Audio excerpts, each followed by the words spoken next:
வீடியோவும் போடணும், ஃபோனும் ஹீட் ஆகக்கூடாது. கொஞ்சம் கிளினிக்ஸை உள்ள தூக்கி போட்டு பராதையில் ஐஸ் தண்ணியை பிடிச்சி அன்றைக்கி ஒரு நாள் அப்படி தான் பண்ணேன். அந்த வீடியோ கடைசியில் போடுறேன் பாருங்கள். இன்றைக்கி அதே நிலைமை தான். பராதையில் தண்ணியை பிடிச்சி கூல் தண்ணியை வச்சு அதில் ஃபோனை அடிக்கடி இந்த மாதிரி ஃபோனை அதில் இப்படி வச்சு தான் கொஞ்சம் கூலை தணிக்க வேண்டி இருக்குது. ரெண்டு பக்கமும் இப்படி வச்சுக்கிட்டு இப்போதைய நிலைமை அவ்வளவு சூடு.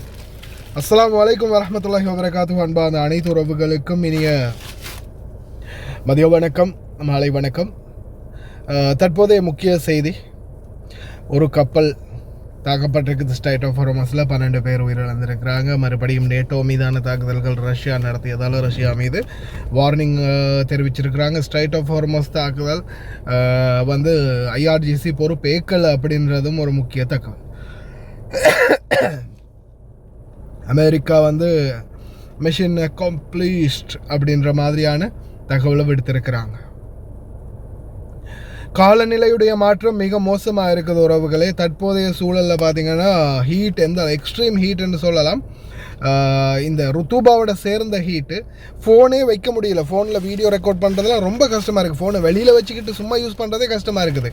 இந்த பராதையில் தண்ணி பிடிச்சி அந்த தண்ணியோடு சேர்த்து கிளினிக்ஸையும் போட்டு இந்த மாதிரி ஃபோனை இப்படி வச்சு ரெண்டு பக்கம் கொஞ்சம் ஹீட்டை தணிக்க வேண்டி இருக்குது. நிலம் அந்தளவு மோசமாக போயிட்டுருக்குது.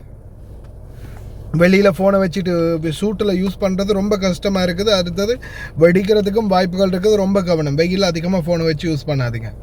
அதே போல் பார்த்திங்கன்னா ஸ்ட்ரைட் ஆஃப் ஹார்மஸில் வந்து தாக்குதல் நடத்தப்பட்டதுக்கு ஐஆர்ஜிசி பொறுப்பேற்கலை. ஆனால் ஈரான் தரப்பில் இருந்து தான் தாக்குதல் நடத்தியிருக்குது அப்படின்றது கன்ஃபார்ம்.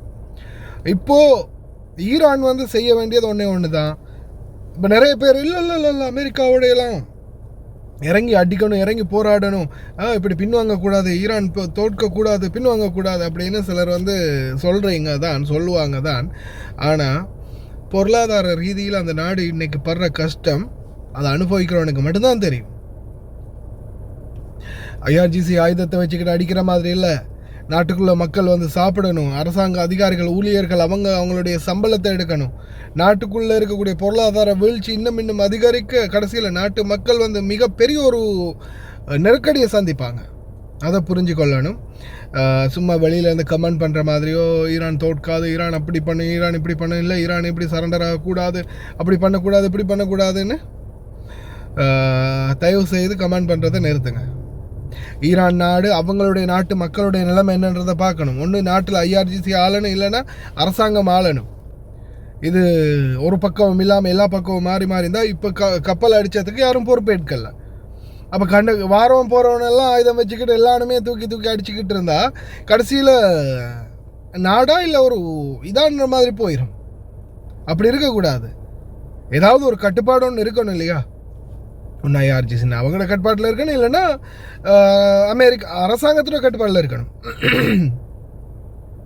இது எதுவுமே இல்லாமல் கண்டவனுக்கிட்ட எல்லாம் கையில் கிடைக்கிறதெல்லாம் வச்சு எல்லாம் அடிக்க ஆரம்பிச்சிட்டாங்கன்னா அப்புறம் அது ஒரு கட்டுப்பாடு இழந்து போயிடும். இப்போ அந்த கட்டுப்பாட்டை கொண்டு வந்ததால தான் சிரியா நாடு இன்றைக்கி ஓரளவுக்கு அமைதியாகவும் ஆகியிருக்குது. அதே மாதிரி அவங்க நாட்டுடைய எல்லா தடைகளும் நீக்கப்பட்டிருக்குது. அதே போல் ரொம்ப கவனம். காலநிலை வந்து இந்த 2-3 நாளைக்கு ஒரு தூபா தன்மை அதிகரிக்கும் அப்படின்னு சொல்லியிருக்கிறாங்க. அதே மாதிரி பார்த்திங்கன்னா வெளியில் காற்றினுடைய தன்மை வெகுவாக குறையும் அப்படின்னு சொல்கிறாங்க. காற்றினுடைய வேகம் குறைஞ்சிச்சுன்னா, காற்று வீசுறது நின்றுச்சுன்னா சுவாசிக்கிறது கூட ரொம்ப கஷ்டமாக இருக்கும். இந்த ருத்தூபா சூழலில் தயவு செய்து ரொம்ப கவனமாக இருங்க. முடிந்த வரைக்கும் கவனம். இது சம்மந்தமாக காலநிலை ஆய்வாளர் இசா அல் ரமதானுடைய பேட்டியும் வந்து போட்டிருக்கிறேன். கடைசியில் பாருங்கள். يهمنا جدا استاذ عيسى ان احنا نتعرف على حاله الطقس بالنسبه لعطله نهايه الاسبوع. الناس تحب تعرف حاله الطقس، هل راح تستمر الرطوبه، الجو راح يكون متغير؟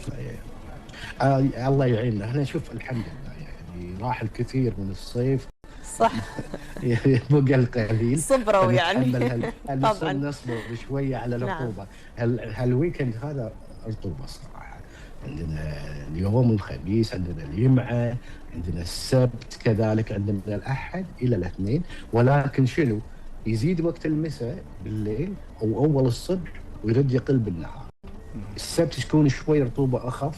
عندنا الأحد نفس العملية، رطوبة بالمساء على المناطق البحرية صوب الضواحي الساحلية من عندكم من جون الكويت حتى شمالها، يعني حتى إلى الصبية ليه عندنا نويصيب. هذه المناطق تحسون فيها الرطوبة راح تكون الصبح شوية تنفذ للضواحي الداخلية، ولكن مثل ما قلنا الرطوبة أكثرها على البحر. فالله يعين الإخوان اللي موجودين على البحر في هالويكند هذا. نعم. إذا بتروحون الشاليه نفس العملية، ولكن وقت الفير الحرارة راح تنكسر، راح تحسون كذلك انكسار في الحرارة نسبيا تكون قليلة ولكن ليست بالكثير. يعني لما نقول انكسار مو الحرارة يعني شيء بسيط، مرة واحدة، لا أي شيء بسيط جدا، ولكن راح نحس مثل ما قلنا بشوية الاعتدال البسيط وقت الفير، وقت الصبح لما الواحد يطلع يقعد، او مثلا بالليل تالي الليل قاعد برا، او مثلا يروحون برا الحين في بعضهم يطلعون بالبر، يعني حتى صحيح. فترة اول ما يصير يعني يدلق سهيل تلقاهم يطلعون، يقول لك في نسمات باردة تصير. هذا اللي راح يكون عندنا هالاجواء هذه.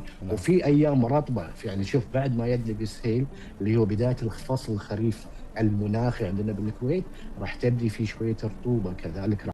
இப்போது உங்களுக்கும் குவைத்தில் இருந்து ஏர் கார்கோ மூலம் உங்களுடைய பொருட்களை இலங்கை தாய் நாட்டுக்கு பாதுகாப்பாக அனுப்ப லயன் எக்ஸ்பிரஸ் கார்கோவை இப்போதே அழையுங்கள் 65675177 என்ற தொலைபேசி இலக்கத்திற்கு. அனைத்து சலுகைகளுடனும் நீங்களும் குவைத், துபாய், அபுதாபி போன்ற நாடுகளுக்கு வெளிநாடு செல்ல வேண்டுமா?